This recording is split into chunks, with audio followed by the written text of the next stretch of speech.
La mesure permet-elle de maîtriser le hasard? À la limite, je n'en sais rien. En tout cas, elle cherche à essayer de mettre des jalons sûrs sur l'inconnu. Et c'est un petit peu à cela que je voudrais vous convier pendant la petite demi-heure que l'on va passer ensemble. La mesure, la métrologie, peu importe, hein, c'est vrai que j'occupe une chaire qui s'appelle métrologie, mais qui fait des mesures, hein, c'est un peu la même chose, définit elle-même son propos en disant qu'elle couvre toutes les mesures effectuées dans n'importe quel domaine de l'activité humaine à un niveau d'incertitude donné. Et c'est vrai que là, je rajoute un mot qui est un mot-clé de mon propos, qui sera le mot incertitude, sur lequel on essaiera de revenir, sachant qu'il y a un peu un paradoxe à vouloir parler d'incertitude, donc d'un outil de description du hasard, par essence même, pour prétendre mesurer et donc prétendre maîtriser le hasard. Alors, on va d'abord s'interroger sur la finalité de la mesure pour essayer de bien se convaincre qu'en effet, on essaie de poser des jalons sûrs, des certitudes à des endroits où nous n'en avons pas.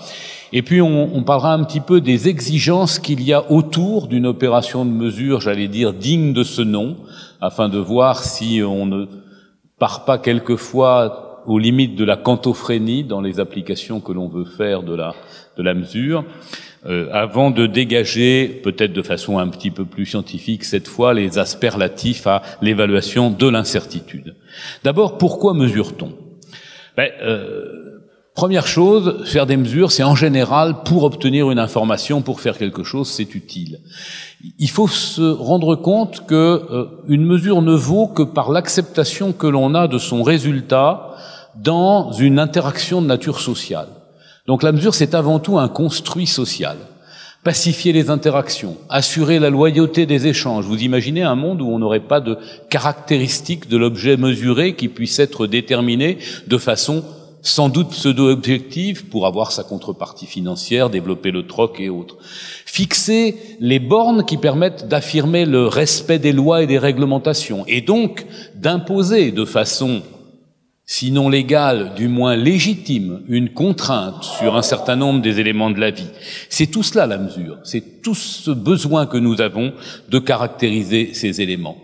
Et bien sûr, ce que j'explicite maintenant porte sur les biens comme sur les services.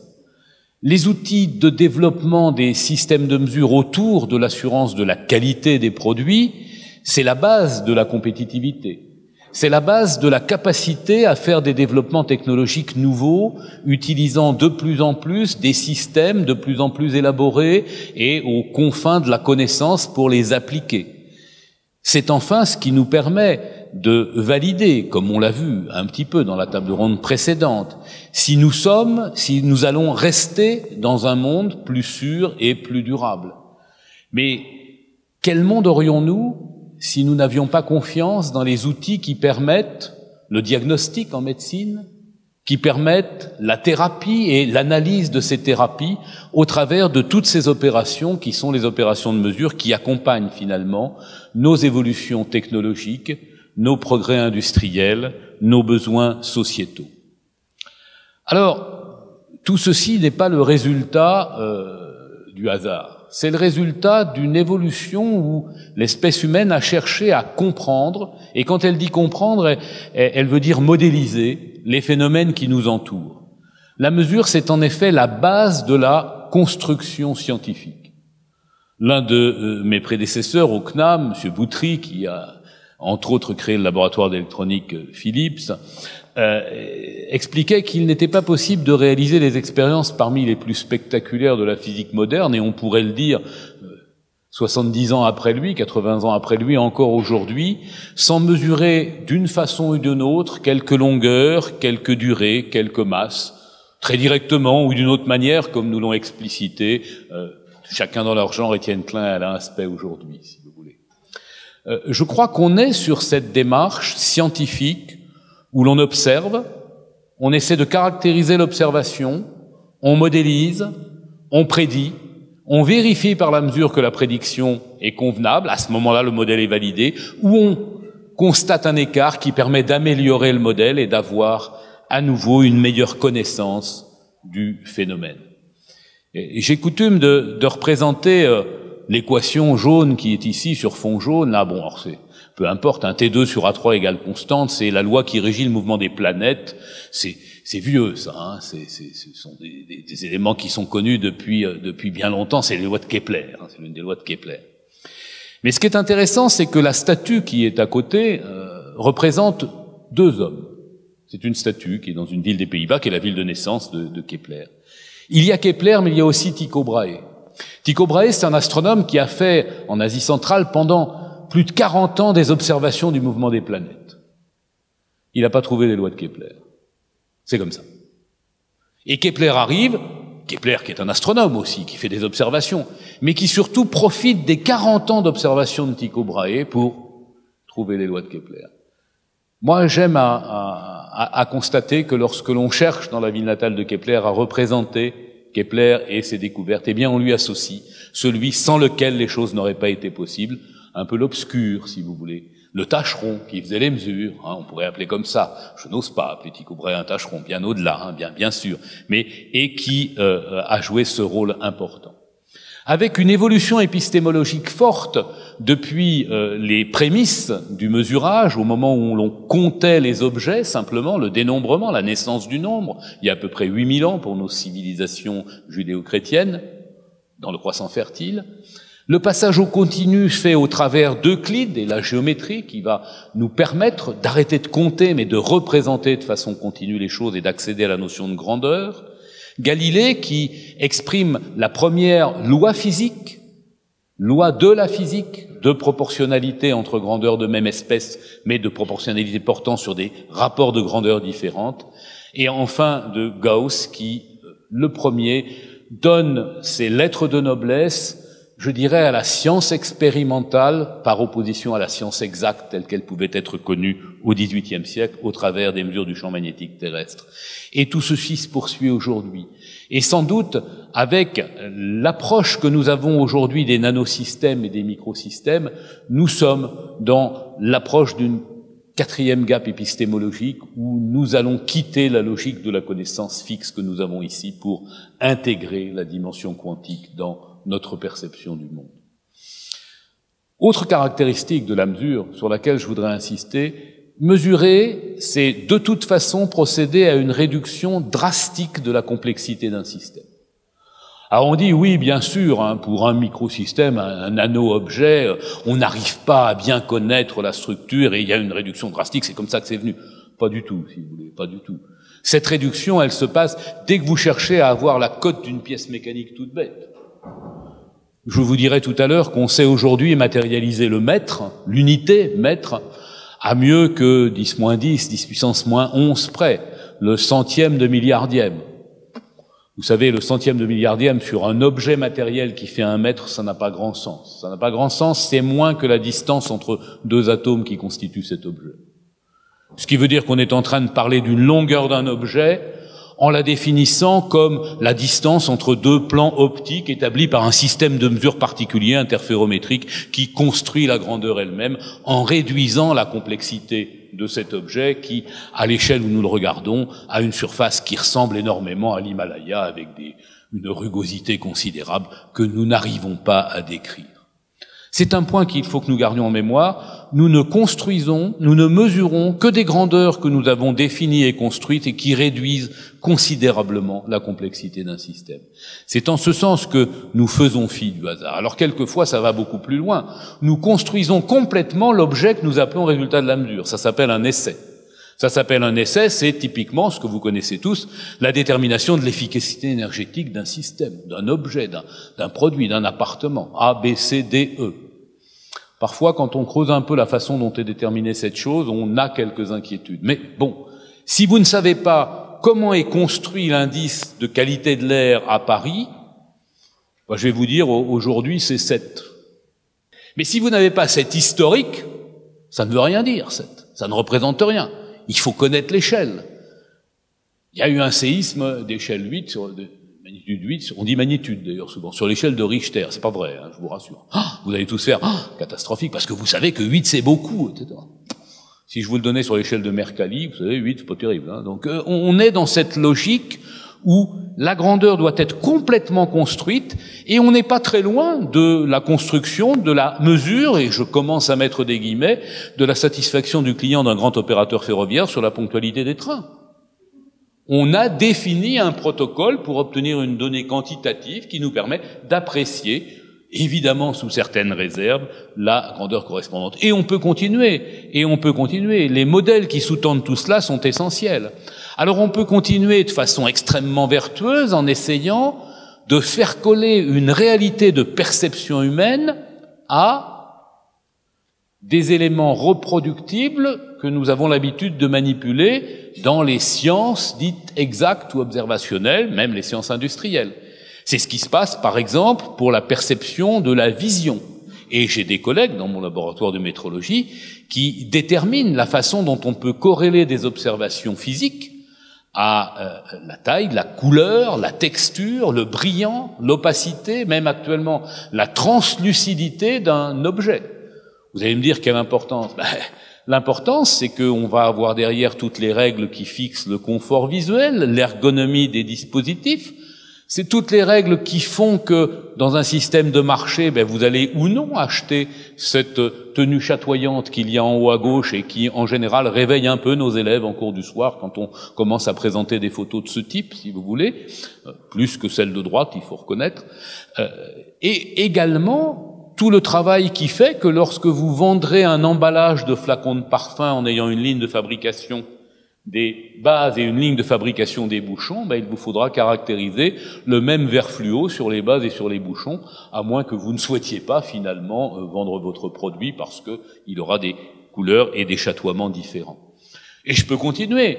L'empreinte écologique. Voilà une belle grandeur bien construite autour de quelque chose de parfaitement objectif en apparence, mais qui, sans le mécanisme de construction, a des difficultés à prendre un sens absolu. La valeur, l'intelligence, allez, on va dire la réussite à des tests de QI.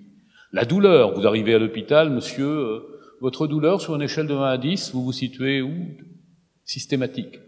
Eh oui, mais tout ceci est important et un peu du même ressort que l'appréciation de l'aspect, de l'esthétique, voire dans l'Égypte du Moyen Empire de la psychostasie et la pesée des âmes qui nous étaient un peu familières. Alors vous voyez, on peut aller plus loin. Il paraît qu'on mesure la démocratie avant d'être candidat à l'Union européenne dans un pays. Qu'est-ce qui fait que finalement on peut parler de mesure, de connaissance? Est-ce qu'on n'est pas en train de tomber dans la quantophrénie qui fait appel à une mesure pseudo-objective qui a l'avantage effectivement de crédibiliser un discours par son caractère pseudo-objectif? En fait, pour mesurer, il faut procéder à un certain nombre d'opérations préalables. Lord Kelvin disait d'abord, un résultat de mesure, ça s'exprime en nombre. Alors, on est un peu revenu là-dessus, on peut aussi classifier, faire des mesures par attribut.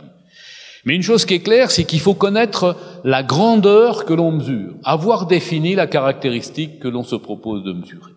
Et déjà, quand on a fait cela, on a fait la moitié du chemin dans la connaissance que l'on peut avoir, qu'on suive ou non Protagoras qui explicitait que l'homme étant la mesure de toute chose, il fallait des références humaines. Et mesurer, c'est certes quantifier, mais c'est avant tout comparer. C'est comparer une grandeur inconnue à une grandeur de même nature prise pour référence à l'aide d'un instrument, souvent exprimer le résultat de cette comparaison par une valeur numérique, suivant Lord Kelvin, associée à une unité qui rappelle la nature de la référence et assortie d'une incertitude qui traduit à la fois la qualité de la comparaison réalisée et de la connaissance que l'on a de la référence et de ses conditions d'utilisation. Alors ça, c'est une logique et c'est un dessin qui existait déjà dans l'encyclopédie Tout l'univers, que seuls ceux qui ont mon âge connaissent encore un petit peu aujourd'hui, et qui figurait quand on avait 8-10 ans en poster sur le mur de nos chambres sans aucune difficulté. Ça s'est un peu perdu, mais en tout cas, c'est là que la première fois, moi, j'ai vu ce concept. Et la question qui est posée, c'est d'où viennent ces unités, d'où viennent ces références? Qu'est-ce qui fait qu'on peut comparer de résultats entre eux, qu'on peut comparer une mesure de température d'aujourd'hui à une mesure de température d'il y a 40 ou 60 ans? Et si on ne peut pas, excusez-moi, la table ronde précédente va travailler un petit peu sur du sable. C'est la définition des références. Consensuelle, reconnue, comparée sans cesse et mise en œuvre au plus haut niveau d'exactitude pour qu'elle ne varie pas dans le temps, puisse être réalisée partout dans le monde de la même façon, reste accessible et soit le plus exact possible, puisque chaque comparaison à ces références ne peut que dégrader la qualité et la connaissance du résultat. Alors aujourd'hui, on est dans une logique où, depuis 2019, c'est la science qui est à la base de ces unités pour les mesures. Pendant très longtemps, vous avez entendu que le prototype international du kilogramme, c'était un petit cylindre qui était situé pas très loin de Paris d'ailleurs, abrité au pavillon de Breteuil, etc. C'est plus vrai. C'est plus vrai maintenant.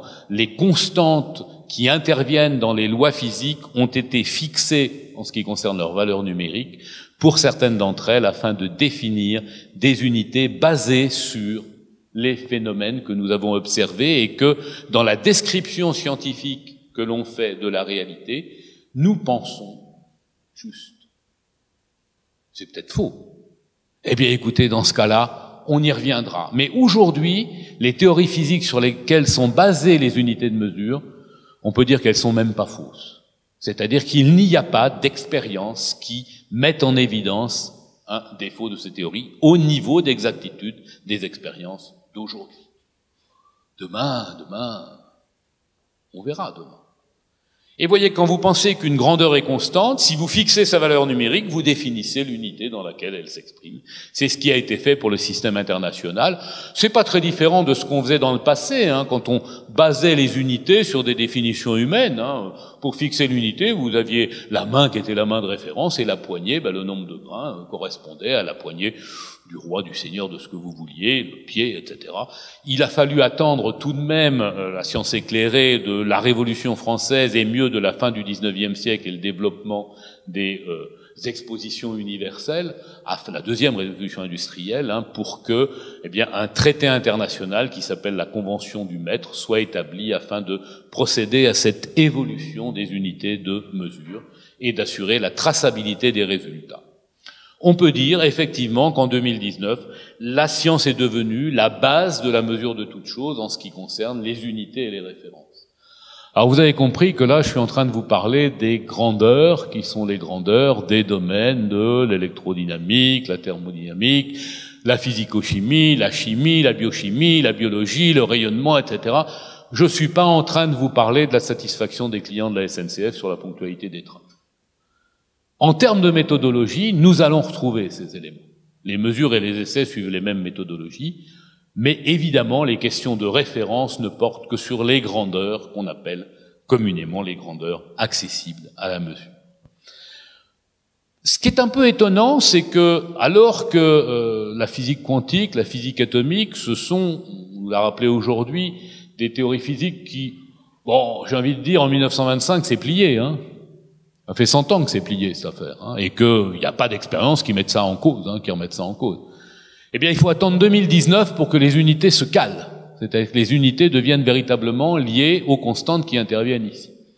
Ça a très bien été dit par Curien, ça, il y a d'assez nombreuses années. Les métrologues ne lâchent un point d'appui que lorsque le suivant est parfaitement établi et que le passage peut s'effectuer sans hiatus. On vous fait pas le coup de l'euro, on écrit ça dans la continuité historique. Le mètre de demain, c'est pas 6, 5, 5, 9, 5, 7 fois le précédent. Ce sera 1 à chaque fois. Et on essaiera de faire en sorte qu'il n'y ait pas de doute. Et donc, il faut attendre 1983 pour avoir véritablement, pour le mètre, une constante de la physique dont la valeur numérique est fixée afin de définir une unité, l'unité de vitesse, et donc, comme on avait une référence de la seconde, l'unité de temps. Long chemin, qui a pris du temps. Avant, la difficulté, c'est que, évidemment, la physique quantique était validée à l'échelle des atomes, des molécules, des systèmes. Prenons les dimensions du nanomètre, l'échelle atomique. Mais qu'est-ce qu'on fait en 1925 dans le monde?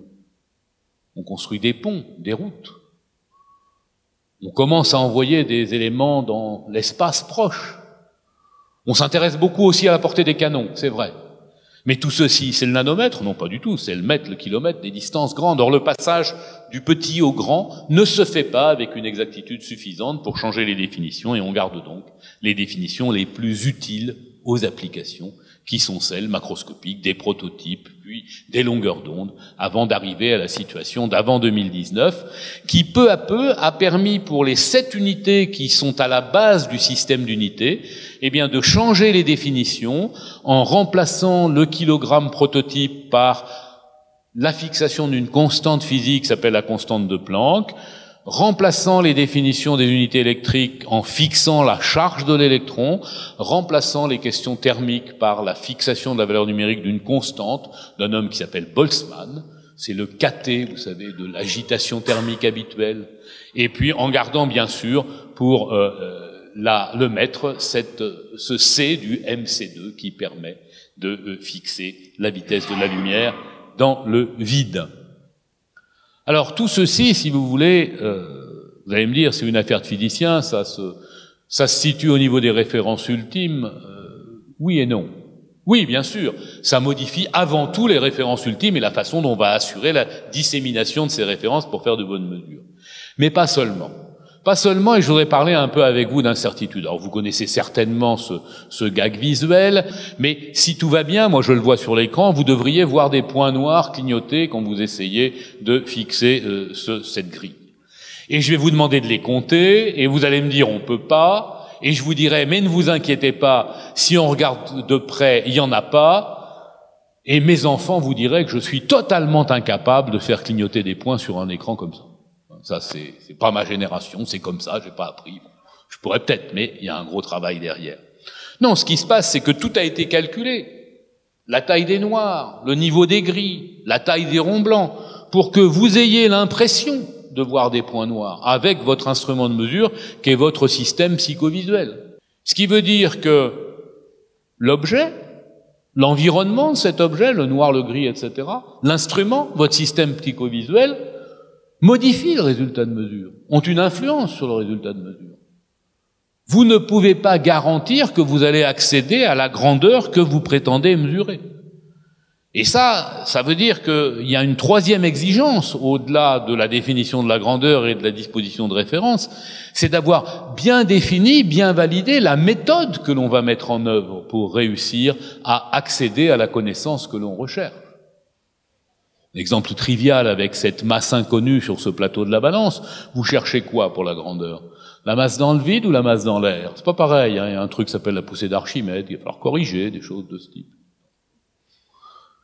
Votre démarche expérimentale, vous faites une simple pesée, une double pesée, qu'est-ce que vous faites? Vous tarez, etc., etc., etc. Tout ceci fait l'objet d'un système de validation, de comparaison à l'échelle internationale, souvent de méthodes consensuellement normalisées et de mécanismes qu'on appelle l'accréditation qui permettent de garantir la confiance accordée à des opérations techniques faites pour obtenir des résultats de mesure.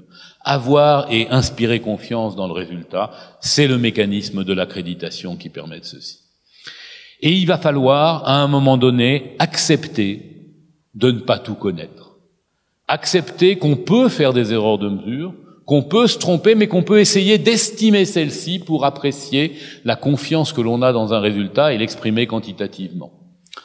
Alors ça, pour certaines applications, je vous cache pas qu'on va retrouver le construit social, hein.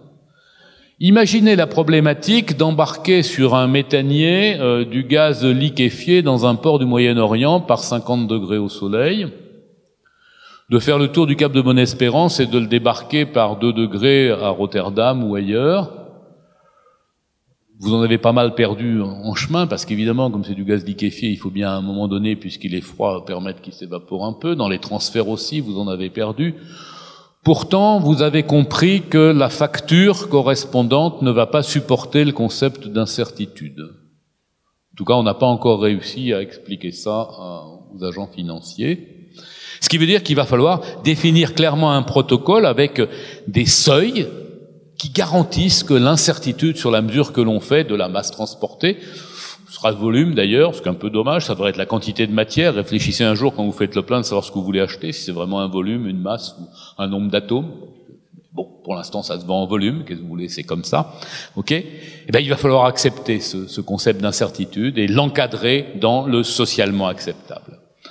J'aime bien cette expression de Kaiser, qui est un philosophe des scientifique du début du XXe siècle, il y a 100 ans à peu près, qui disait que la certitude absolue, c'est le privilège des personnes non éduquées ou des fanatiques, si vous voulez. Et j'aime bien garder cela. En effet, ce que l'on met en œuvre, c'est une méthodologie qui va utiliser les outils de description du hasard pour rendre compte de la mesure.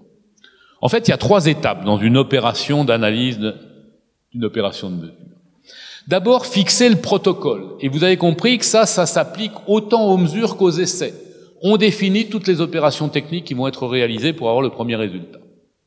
Une fois que ceci est clairement identifié, obtenir un résultat, c'est comme jeter un dé. Vous allez obtenir une valeur numérique parmi toutes celles qui sont possibles compte tenu du protocole que vous avez fixé et de la grandeur que vous mesurez.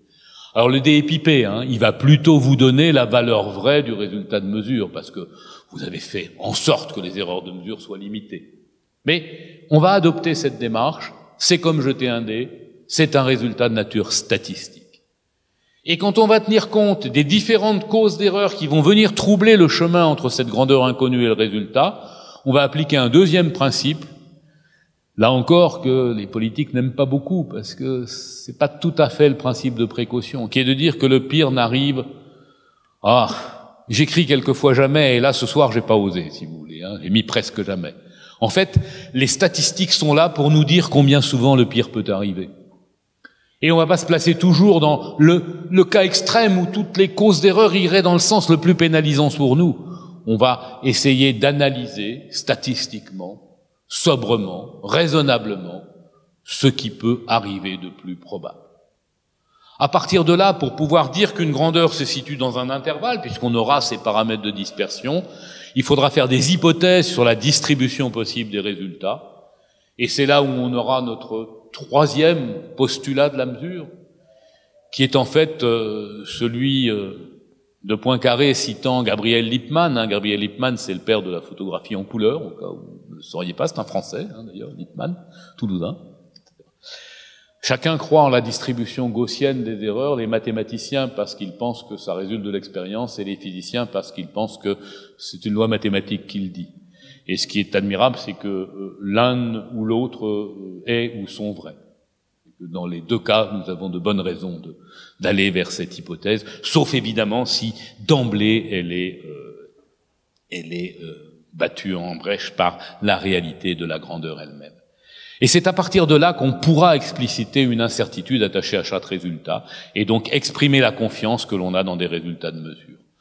Alors, tout ceci, si vous voulez, nous permet d'aller vers je dirais, des mécanismes de mesure nouveaux avec confiance.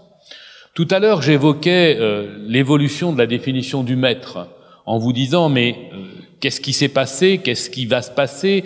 Est-ce que, véritablement, c'est uniquement l'affaire des scientifiques, ces définitions qui sont basées sur des constantes physiques fondamentales? La réponse est aujourd'hui peut-être, demain sûrement pas. Vous ne changez pas en 1983 la définition du mètre, vous ne disposez pas aujourd'hui de ce petit outil qui vous dit où vous êtes à partir de votre téléphone portable et qui s'appelle un GPS ou équivalent, si vous voulez. Parce que c'est quand même une drôle d'idée à la base d'essayer de se repérer à quelques mètres ou dizaines de mètres près sur Terre en allant regarder des signaux émis par des satellites à 22 000 kilomètres. Et il faut vraiment avoir changé la définition du mètre pour pouvoir avoir quelque chose qui soit compétitif sur le plan des applications dans ce domaine-là. Ce qui veut dire que demain, peut-être, vous aurez des balances qui n'ont strictement rien à voir avec les balances d'aujourd'hui, qui restent parfaitement utilisables et fiables, mais où les améliorations pour les faibles masses, les très fortes masses, sont extrêmement immédiatement valables et faciles à mettre en œuvre dans ces domaines-là. Il faut savoir qu'aujourd'hui, la masse, je parle que de la masse, si vous voulez, qui est mesurée avec la plus grande exactitude depuis 2019, c'est la masse d'un atome. Et ceci de façon absolue. C'était pas le cas avant. Évidemment, avant, il fallait la comparer à un kilogramme prototype. Vous imaginez le nombre d'opérations et de comparaisons qu'il faut faire pour arriver à cet aspect-là? Alors on arrive quand même à aller vers le kilogramme prototype, en essayant de compter les éléments, de les regrouper ensemble sur des domaines tels que celui-ci. Il faut savoir qu'aujourd'hui, on est en train d'essayer de mesurer les températures en regardant l'agitation thermique des constituants fondamentaux de la matière.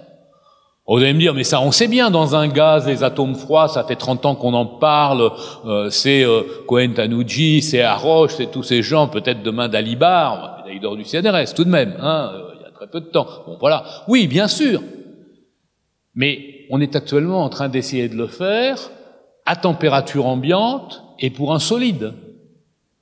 C'est-à-dire que vous avez un objet matériel, il est à température ambiante, il y a de l'agitation thermique, ça veut dire qu'il y a des petites fluctuations de cet objet, si vous voulez. On arrive à le voir, presque aujourd'hui, et à en déduire la température. Évidemment, c'est un petit peu compliqué et les méthodes d'interrogation sont un petit peu complexes. De la même façon, on sait aujourd'hui déterminer, alors vous allez me dire, mais à quoi ça sert? Des très faibles forces, et avoir des références pour les très faibles forces. Les très faibles forces, c'est quand même aussi ce qui permet de comprendre comment, quand on fait des constructions moléculaires, il y a parfois des molécules qui vont d'un pas à un autre et peut-être mutent quelquefois dans un virus d'une zone à une autre en se déplaçant, en ayant terrain attiré, pas attiré, avec des conformations, des forces, des choses de ce type. Pas complètement inutiles, je veux dire. On sait aujourd'hui faire des références pour des forces de 500 femtonewtons. C'est la dernière expérience dont je vous parle. Alors qu'est-ce que c'est 500 femtonewtons? Et on fait ça évidemment à partir de représentations qui sont des représentations optiques, parce que vous avez compris que comme ce qu'on mesure le mieux, ce sont les fréquences optiques, il faut ramener toutes les mesures à des mesures de fréquence, d'une façon ou d'une autre. Et en fixant des constantes fondamentales, on joue avec ces lois. E égale MC2, E égale H nu, C et H sont fixés, donc M ça devient de la fréquence, donc c'est des mesures très faciles. Vous voyez? Pas très faciles, conceptuellement. 500 femtonewtons, c'est pas beaucoup comme force. Comme vous le savez, les corps massifs s'attirent. La Terre, la Lune, vous, moi. Prenez un homme et une femme, ou deux hommes ou deux femmes, le problème n'est pas là. Du moment qu'ils font à peu près 70 kg, ce que je vais dire est valable. Mettez-les à 1000 mètres l'un de l'autre. Ils s'attirent irrésistiblement. C'est la loi de la gravitation universelle. Quand ils sont à 1000 mètres l'un de l'autre et qu'ils font à peu près 70 kg en termes de masse, ils s'attirent d'une force qui est à peu près 500 femtonewtons. On sait déterminer, mesurer ça aujourd'hui. Évidemment pas dans ce cas d'application, mais dans d'autres domaines. Voilà un petit peu le genre d'éléments que je voulais vous exposer. Vous dire qu'il y a une suite à la phrase de Kayser sur l'incertitude, qui était de dire que malheureusement, la certitude absolue, pour un scientifique, n'est qu'un idéal inaccessible. Et que donc, il va falloir faire avec cette connaissance imparfaite que l'on a de la réalité au travers de la mesure, en essayant de faire en sorte qu'elle nous soit suffisante pour avancer à un degré d'incertitude donné dans la connaissance. Aujourd'hui, nous sommes armés pour explorer les parties utiles à la technologie, à la société, aux échanges dans le monde, à analyser nos besoins sociétaux. Les tables rondes, comme celles qui le précèdent, l'ont bien montré. Il nous reste à imaginer des principes de mesure nouveaux, adaptés à cette révolution quantique dont j'ai essayé de parler pour les mesures. Et je pense que c'est, et vous me permettrez de citer à cette occasion la devise de l'Académie des technologies, une bonne façon d'envisager un progrès sur un mode raisonné, choisi et partagé. Voilà, merci. Pouvez-vous nous dire quelques mots sur l'étude à l'échelle de l'âge de l'univers de la variation des constantes universelles en physique? Par exemple, H égale 6,626,070,15 10 puissance moins 34 joules seconde. Est-ce que ça peut varier dans un milliard d'années? Alors, tel que vous le dites, tant que nous ne changeons pas la définition des unités que vous avez évoquées, joules seconde, la réponse est non. C'est-à-dire que dans le système international d'aujourd'hui, les valeurs numériques de certaines des constantes, dont H, sont fixées. Je vais vous étonner, depuis 1983, on ne mesure plus la vitesse de propagation de la lumière dans le vide en mètres par seconde du système international d'unités, puisqu'elle fait, par définition du mètre, 299,792,458 mètres par seconde. C'est la même chose pour H, c'est la même chose pour la constante de Boltzmann, c'est la même chose pour la charge élémentaire aujourd'hui. Est-ce que ça veut dire que les constantes qui sont les grandeurs qui sont associées, H, K, E en l'occurrence, C, et pas seulement leur valeur numérique, est-ce que ça veut dire que ces constante ne change pas au cours du temps? Là, je ne sais pas répondre à votre question. Peut-être change-t-elle au cours du temps. Il y a des modèles théoriques qui le prévoient. Il y a des modèles qui pensent l'avoir constaté sur les 15 milliards d'années de l'âge communément admis de l'univers, si vous voulez. Mais il n'y a pas aujourd'hui de preuve expérimentale de ces variations. C'est-à-dire qu'il n'y a pas aujourd'hui de preuve expérimentale que les lois qui ont fait intervenir et introduire ces constantes, qui sont des constantes de proportionnalité entre grandeurs, et qui pourraient avoir historiquement d'autres valeurs numériques que celles-ci, puisqu'il aurait fallu qu'il y ait des unités différentes au moment où on a fait les premières mesures de celles-ci. Il n'y a pas d'expérience qui mette en évidence des variations de ces constantes. Alors évidemment, à un niveau d'incertitude donné, certaines ne varie pas à plus que ceci. Et du coup, on s'est attaché à essayer de déterminer la meilleure valeur expérimentale de celle-ci au niveau d'incertitude donné dans les unités précédentes avant de fixer leur valeur numérique pour les unités du futur. Ce qui nous garantit la continuité dans la définition des unités.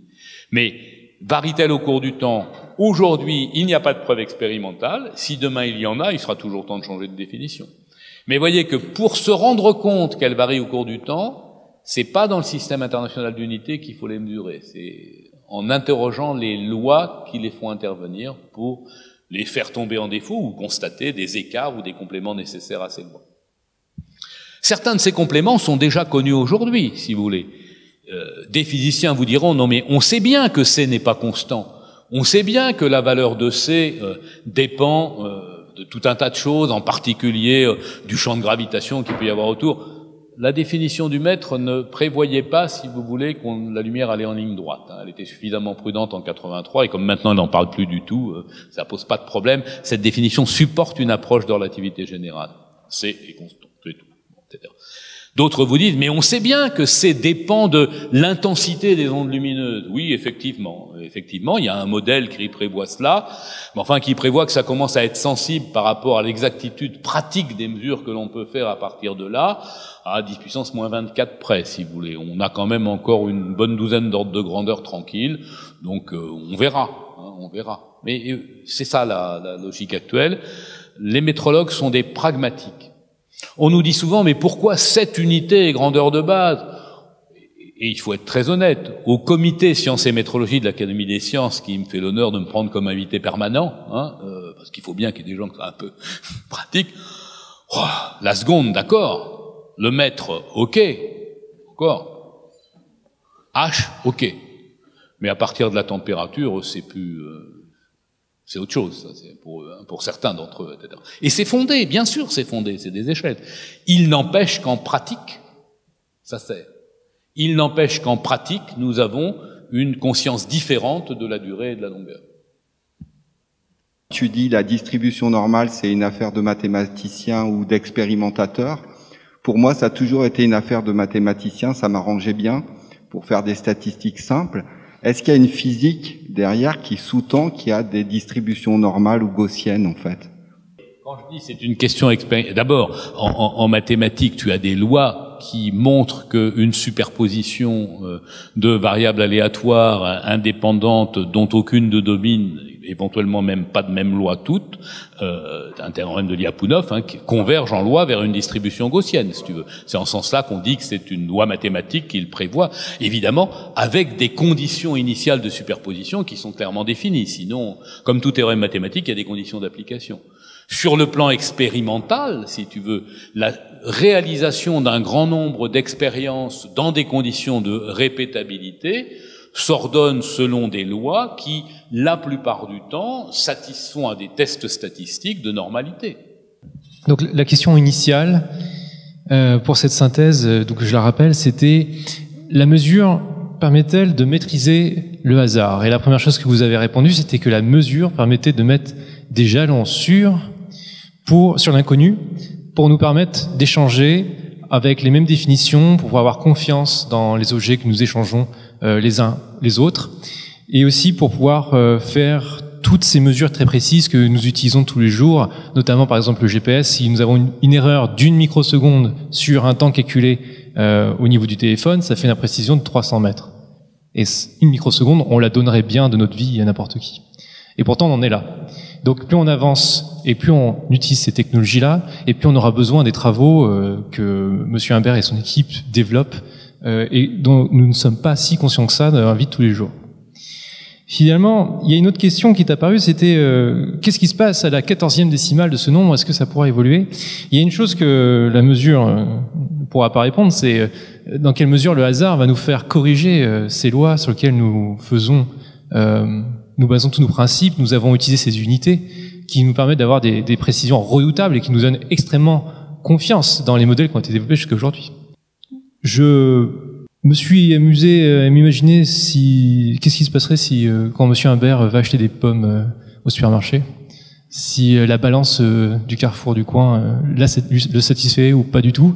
Est-ce que 3,1 kg ou 3,2 kg, ça vaut vraiment une grosse différence? Au niveau du porte-monnaie, pour l'instant, on ne sent pas trop, mais avec l'évolution du prix du pétrole, quand il faudra retirer le sac en papier parce que le papier pèse plus lourd que le plastique, au niveau de la pesée, ça pourra compter pour plusieurs centimes, voire peut-être quelques euros. Mais enfin, je terminerai sur une petite ouverture. Bon, c'est plus une blague qu'autre chose. C'est par rapport à une citation de Kant qui disait que on mesure l'intelligence d'un individu à la quantité d'incertitude que ce dernier est prêt à accepter.